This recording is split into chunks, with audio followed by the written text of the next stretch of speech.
Ça fait une dizaine d'années en fait que je travaille sur la résurgence de pratiques artisanales dans l'art contemporain. On a voulu présenter une sélection d'artistes, mais à la fois historiques et contemporains, pour expliquer que le craft n'est pas juste un phénomène de mode, mais qu'en fait il s'ancre dans une longue histoire des pratiques et qu'il y a eu de nombreux mouvements.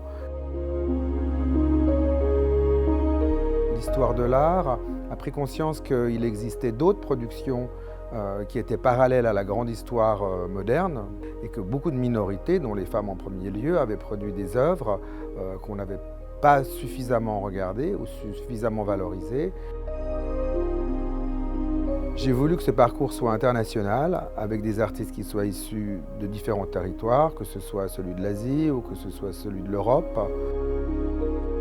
Cet intérêt pour le craft, ça dénote une volonté de regarder ailleurs et de découvrir des pratiques qu'on connaissait moins et qui étaient restées en marge de la grande histoire. C'est pas de la décoration, l'artisanat. C'est social, c'est politique, et les questions qu'il traverse sont tout à fait les mêmes, puisqu'on parle d'artistes, et là je ne suis pas en train de parler d'artisans, ce sont des artistes conceptuels qui utilisent des techniques artisanales.